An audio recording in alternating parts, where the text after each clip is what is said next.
జనసేన కార్యకర్తలు ప్రజా సమస్యల పరిష్కారంలోనూ పార్టీ వ్యవహారాల్లోనూ క్రియాశీలకంగా ఉండాలని శాసనసభ్యులు రాష్ట్ర ప్రభుత్వ విప్ బొలిశెట్టి శ్రీనివాస్ అన్నారు. జనసేన సభ్యత్వ కార్యక్రమాన్ని విజయవంతం చేసిన కార్యకర్తలకు పశ్చిమ గోదావరి జిల్లా తాడేపల్లిగూడెం జనసేన కార్యాలయంలో ఆత్మీయ సన్మానం చేశారు. అత్యధిక సభ్యత్వాలు నమోదు చేసిన మానే గణేష్, మాదిరెడ్డి రమేష్లకు మోటార్ సైకిళ్లను జనసేన పార్టీ తరఫున బహుకరించారు. 500 పైగా సభ్యత్వాలు చేసిన 8 మందికి సెల్ ఫోన్లు బహుకరించారు. ఈ సందర్భంగా ఎమ్మెల్యే మాట్లాడుతూ తాడేపల్లిగూడెం నియోజకవర్గం జనసేన పార్టీని అత్యంత బలోపేతం చేసిన కార్యకర్తలందరికీ ధన్యవాదాలు తెలిపారు.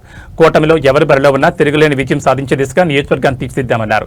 ఈ సత్కారం కార్యకర్తలందరికీ జరిగిన సత్కారంగా భావించాలని కోరారు. పార్టీ కోసం కష్టపడి పనిచేసే వారిని ప్రోత్సహించడం కోసం ప్రయోగాత్మకంగా ఈ సత్కార కార్యక్రమం చేస్తామని అన్నారు. 280 మంది సాధకులు రిజిస్టర్ కాగా 140 మంది క్రియాశీలకంగా పనిచేశారని అన్నారు. సభ్యత్వం నమోదు చేసే కార్మికులను సాధకులుగా పవన్ కళ్యాణ్ నామకరణం చేశారని అన్నారు. ఇటీవల జరిగిన తమిళనాడు ఎన్నికల్లో విజయం సాధించిన విజయ్కు ఆయన శుభాకాంక్షలు తెలిపారు. సినీ రంగం నుంచి వచ్చి ఓటుకు ₹1 కూడా ఇవ్వకుండా ఆదర్శవంతంగా మంచి ఫలితాలు సాధించారని అన్నారు.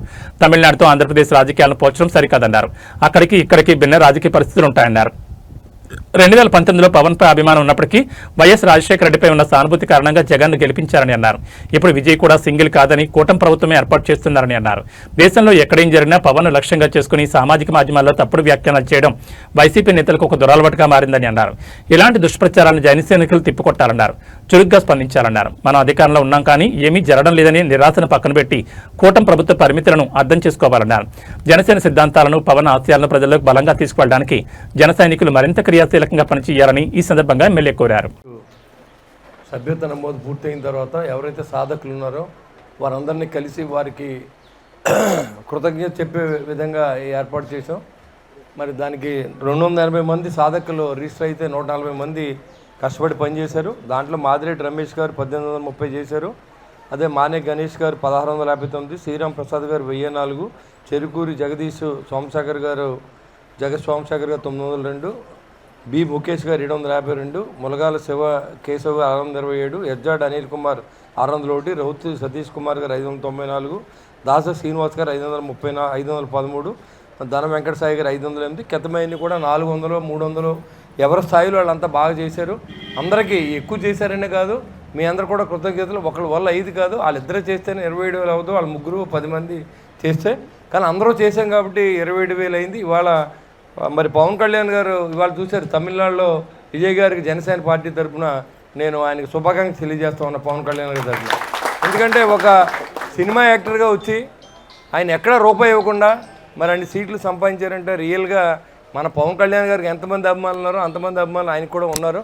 మరి అక్కడ ఏంటంటే అక్కడ ప్రజలకి డిఫరెంట్గా మంచి వ్యక్తులు రావాలనేది అప్పుడు ఆలోచన చేశారు. అప్పుడు మొన్న 2019లో పెట్టినప్పుడు అంతకుముందు ఓడిపోయినటువంటి జగన్మోహన్ రెడ్డి మీద సింపతితోనో వాళ్ళ నాన్నగారి పేరు చెప్పి రాష్ట్రాన్ని అభివృద్ధి చేసేస్తాడనే ఉద్దేశంతో సింగిల్ సింహం అని చెప్పి వెళ్ళారు. వాళ్ళు సింగిల్గా అనేది విజయ్ గారు కూడా చేయలేకపోతూ ఉన్నారు. అక్కడ కూడా కూటమి ప్రభుత్వం ఏర్పడిపోతూ ఉందో తెలుసుకుని స్క్రోలింగ్ చేయవలసిన అవసరం ఉంది. జన సైనికులు అందరూ కూడా మీకు తెలియజేస్తూ ఉన్నారు. ఇదివరకు ఎలక్షన్ ముందు మనం ఎంత యాక్టివ్గా ఉన్నామో దాన్ని మనం తగ్గించామని చెప్పాలి. ఇప్పుడు చెప్పాలంటే ఎందుకంటే సోషల్ మీడియాలో మన వాళ్ళు ఎవరు యాక్టివ్గా లేరు. ఎందుకు లేరంటే నిరాశ, నిస్పృహ, ఏంటి మాకేం అవ్వలేదు, మన ప్రభుత్వం వచ్చిందంటే మన ప్రభుత్వం వచ్చిన కూటమి ప్రభుత్వం వచ్చింది. నేను కూటమి ఎమ్మెల్యేగా ఉన్నాను. పవన్ కళ్యాణ్ గారు ఎందుకు తగ్గవలసి వచ్చింది? రాష్ట్రాన్ని అభివృద్ధి చేయడం కోసం. మనకు ఎన్ని సీట్లు అంటే అప్పుడు 50 సీట్లని మనం నెగ్గుతాం, ఆ విషయం మనందరికీ తెలుసు. కానీ ఇవాళ బీజేపీని కూడా కలుపుకెళ్ళాలి. బీజేపీ ఉంటేనే రాష్ట్రం డబుల్ ఇంజిన్ సర్కార్లో ముందుకెళ్తామని ఆలోచన చేసి మరి అందరినీ కూడా కలిపే విధంగా ఈరోజు మన ఆయన చేసిన ప్రయత్నం ఫలించింది. అది గుర్తుపెట్టుకోకుండా చాలామంది వాళ్ళు ఎవడో నెగ్గారు, వీళ్ళు ఎవరో నెగ్గలేదు అంటే అలా ఎప్పుడూ కంపేర్ చేయకూడదు మనం.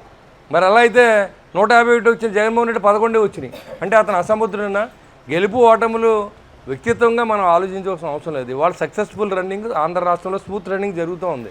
ఇవాళ విజయ్ గారు కూడా మరి ఆయన ఇచ్చిన అమలు చేయవలసిన అవసరం ఉంది. అవన్నీ మనం చూసినప్పుడు చూద్దాం ఎవరు సక్సెస్ ఎవరు ఇదని. కానీ ప్రతి ఒక్కరు ట్రోల్ చేయడం పనికిమాలి లేదో ప్రతి దానికి ఎక్కడో మ్యాక్ అయిందంటే పవన్ కళ్యాణ్ గారు ఎందుకు వెళ్ళలేదని అడుగుతున్నారు.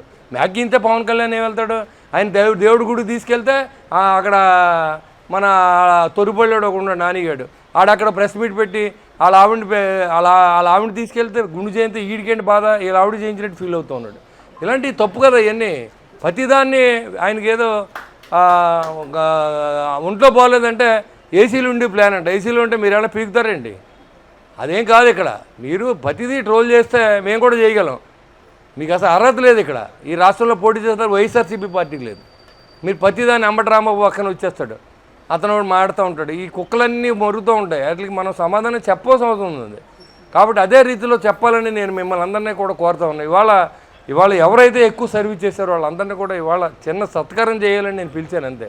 పార్టీకి సభ్యత్వం అనేది పక్కన పెడితే ఇవాళ మొదటి నుంచి ఇవాళ 2019 నుంచి 24 దాకా నాతో పాటు ఇటు వీరమహిళలు కానీ అటు జనసైనికులు కానీ గెలుస్తామో లేదో తెలియని పరిస్థితుల్లో నన్ను మరి గెలిపించడానికి మీరందరూ చేసిన సహాయం నేను ఎప్పుడు మర్చిపోను.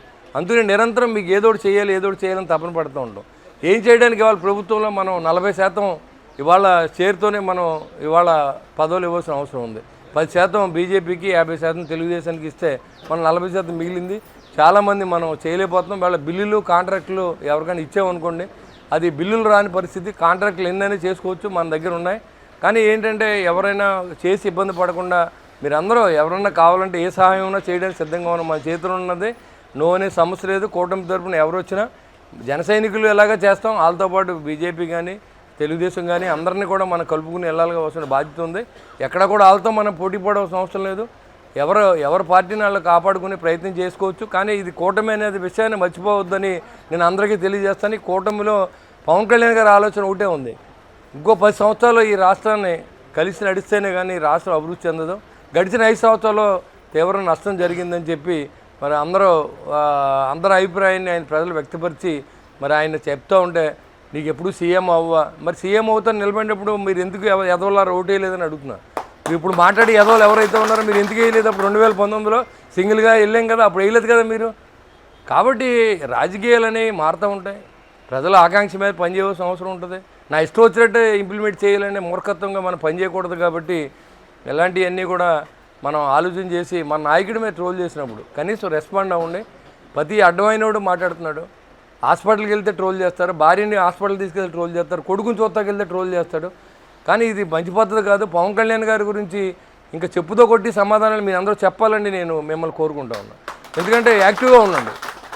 ఇవాళ యాక్టివ్గా ఉండండి. ఖచ్చితంగా మిమ్మల్ని పార్టీ గుర్తిస్తుంది. ఇవాళ నేను కాదు, ఎవరు కూటమి తరపున నిలబడినా తాడేపూడిలో మీరు ఇంట్లో పడుకుంటే నెగ్గే విధంగా కాన్స్టిట్యూన్సీ తయారు చేస్తాం. దాంట్లో ఎలాంటి అనుమానం లేదు. ఎవరు నెక్స్ట్ అనేది ఎవరనేది భగవంతుడు తేల్చవలసిన అవసరం ఉంది. ఖచ్చితంగా మరి మనకి ఏదైతే పవన్ కళ్యాణ్ నమ్మి మనం ఎమ్మెల్యే సీట్ ఇచ్చారు, ప్రతి కార్యకర్తకి నేను రుణపడి ఉన్నాను. ఇవాళ 2 చనిపోయారు, సభ్యత్వం చేసుకున్నారు. కానీ వాళ్ళకి న్యాచురల్ డెత్, యాక్సిడెంటల్ డెత్కి ఇన్సూరెన్స్ ఉంది. వాళ్ళిద్దరికి కూడా ఒకటి 32వ వార్డు, ఒకటి 24వ వార్డు అని కాశీ గారు చెప్పడం జరిగింది. వాళ్ళిద్దరికి కూడా రేపు ఎల్లుండో మనం వచ్చిన తర్వాత వాళ్ళ కుటుంబానికి 55,000 రూపాయల సాయం అందించమని చెప్పి కూడా మా అబ్బాయి చెప్పాం. మాకు తోచినంత వరకు మేము చేస్తూనే ఉంటాం. అది ఎంతైనా అవునే ఉండే మమ్మల్ని నమ్మి పనిచేసిన ప్రతి వ్యక్తిని ఆదుకోవాలన్న ఆలోచనలో పవన్ కళ్యాణ్ గారి కోరిక మేరకు మనం పనిచేస్తాం. జన సైనికులు కానీ వీర మహిళలు కానీ అలాగే కూటమి నాయకులు కానీ ఎలాంటి ఇబ్బంది లేకుండా చేసే శక్తి ఆ భగవంతుని వాళ్ళు నిరంతరం నేను కోరుకుంటామని తాడేపూడి పట్టణ ప్రజలు కానీ కాన్స్టిట్యున్సీ ప్రజలు కానీ మనం నమ్మి ఓటేశారు. మన కూటమికి ఖచ్చితంగా అన్ని పనులు చేసే మనం వెళ్తాం. ఎలాంటి ఇబ్బంది లేదు. మన కార్యకర్తలందరూ యాక్టివ్గా ఉండండి. ఖచ్చితంగా మనందరూ కూడా ప్రజాసేవ కోసం మనం ముందు ఉండాలని కోరుకుంటూ మరి ఇప్పటికే కాలాతీతం అయింది. ఇంకా ఎంపీ గారు వస్తున్నారు. నేను చోడవరం గ్రామానికి వెళ్ళవలసి ఉంది. కాబట్టి ఎవరైతే బాగా సర్వీస్ చేసిన మానే గణేష్ గారు బాగా యాక్టివ్గా పనిచేశారు ముందు. అదేవిధంగా మాదిరెడ్డి రమేష్ గారు కూడా తర్వాత స్పీడ్ చేసి ఆయన కూడా 1830 మొదటి స్థానంలో ఆయన అత్యుత్తమంగా ఎక్కువ చేయించినందుకు ఆయన కూడా నా కృతజ్ఞతలు. ఆయనకి జనసేన పార్టీ తరఫున నేను ఒక మోటార్ సైకిల్ని ప్రజెంట్ చేసి తెలుసుకున్నాను. అదేవిధంగా మానే గణేష్ గారు కూడా ముందు నుంచి ఉన్నారు కాబట్టి ఆయన కూడా ఒక మోటార్ సైకిల్. అదేవిధంగా యనమండుగురు ఎవరైతే 500 దాటిన వాళ్ళందరూ కూడా సెల్ ఫోన్లు ఇస్తారో అవన్నీ మీరు పవన్ కళ్యాణ్ గారు ఇచ్చినట్టే భావించి జనసేన పార్టీ తరఫున మాకు తోచింది మిమ్మల్ని అందరినీ ఎప్పుడూ ఆదుకుంటూనే ఉంటాం నిరంతరం. అదేవిధంగా రానోళ్ళు కూడా మీరేమనుకోవద్దు. ఎవరైతే మరి ఇంట్రెస్ట్ పే చేశారో వాళ్ళందరినీ కూడా గౌరవించుకుంటే రేపు పొద్దున్న రాబోయే రోజుల్లో కూడా ఇలాంటి ప్రోత్సాహం అనేది పార్టీ నుంచి ఉంటుందని తెలియజేయడం కోసమే చిన్న ప్రయోగం చేసాం. దానికి సహకరించిన మీ అందరికీ ధన్యవాదాలు తెలియజేసుకుంటూ సెలవు తీసుకుంటాం. జై హింద్, జై పవన్ కళ్యాణ్.